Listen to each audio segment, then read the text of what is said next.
Hey there, welcome to LSAT Demon Daily. I'm Nathan Fox, that's Ben Olson. Together we're the founders of LSATdemon.com and our weekly podcast, Thinking LSAT. We have a submission here that came in via thinkinglsat.com, our brand new hot shit looking website.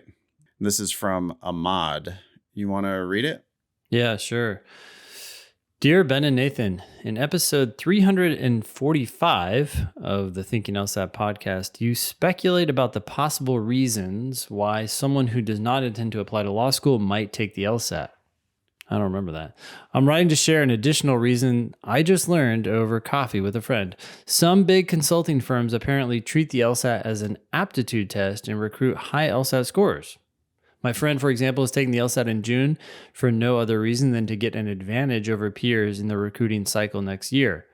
It looks like McKinsey thinks you two are very smart cookies. Interesting. Okay. McKinsey. Yeah. I mean, that's a smart call. I would say it's a good test to test certain skills. And it does not test every skill, but it tests a nice portfolio of skills that are really useful in a lot of different ways. Problem solving, language. Part of the reason why our team is so awesome is that we kind of like know everybody's LSAT score.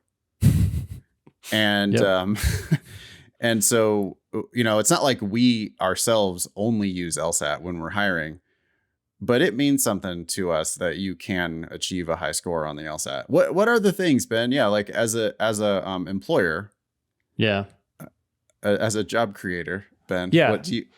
So I'm just making fun of ourselves, but you know, what are those attributes that as a non-law school, what are the attributes that a high LSAT seem to convey? So 2 things come to my mind right away. One is attention to detail. So we send out emails all the time. People get emails all the time. And it's like, do this, do that, or here's the problem, or here's what a student said, or here's something that the developer said, or whatever. And it's like people who have this attention to detail read and respond to the actual issue. Right? When we're dealing with people and they're responding to an issue that's not actually there, but they thought was there, we're all wasting our time. So that's one thing, attention to detail. Another thing is, I think, just problem solving and coming up with solutions that are, seem creative or useful or helpful for the situation.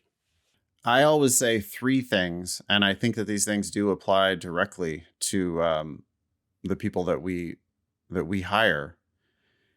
It tests your Ben was already talking about this, but your communication ability in written English. Mm-hmm. And by the way, the vast majority of communication that lawyers do is in writing.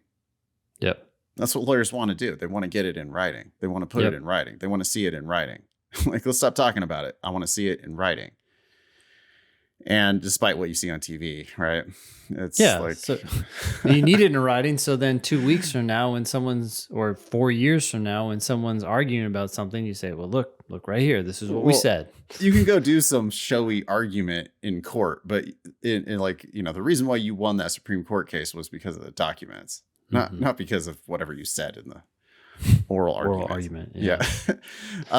Anyway, so it tests your ability to understand written English.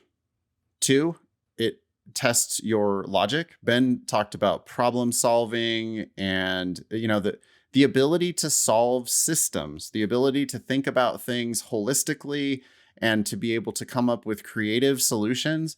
My approach to logical reasoning is very creative. My approach to the logic games, very creative. Like, how can we solve these puzzles? In LR, what kinds of arguments might this be susceptible to? How could this be better? How could this be worse? What kind of facts outside these facts on the paper might affect these facts that are on the page? And so your ability to sort of broaden the scope is, understand everything in detail that's there, but then also broaden the scope and synthesize. I think it's a very good test for testing those abilities. So English, logic, and then the third thing is how hard you can work. Sure. because it fucking means something that somebody shows up with a 175. It could be that it's just natural talent. It could be. But even I didn't score a 175 on the first LSAT I ever took. Like, I sucked at the games. I had to show enough work ethic to get good at the games. Even me. And I'm like not a hard worker. Right. So it's like but you can work LSAT, on something, and that's critical, right?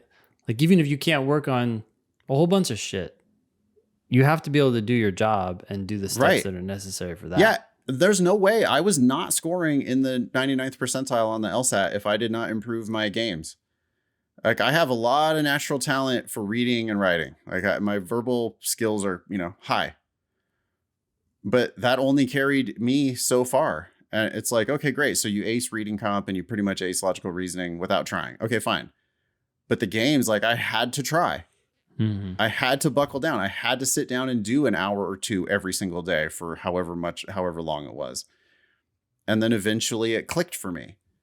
Yeah. So, yeah, I mean, I definitely, this is the first time I've ever heard of McKinsey or the other consulting firms doing this, but it does to me make a hell of a lot of sense. More sense than using the GMAT, honestly, because the GMAT, which is used for business school admissions.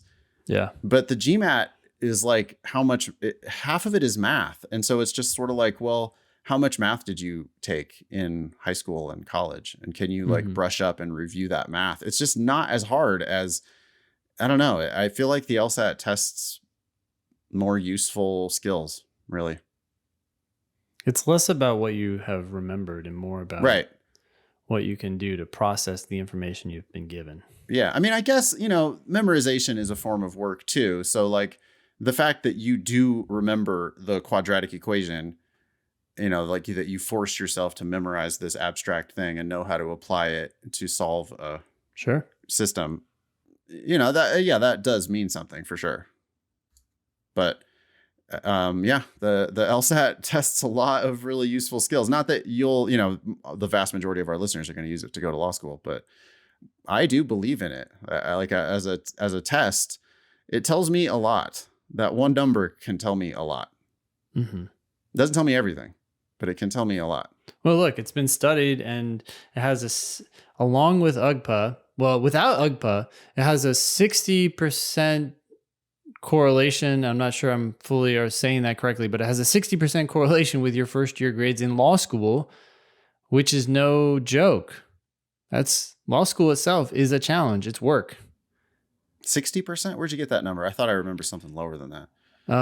It might have been, no, I'm pretty sure, because I think in combination with UGPA, it's 66%, but it accounted for the vast majority of that correlation. Maybe it's 55%, but yeah. It's a huge number. But it goes higher with UGPA, but not as much as I anticipated.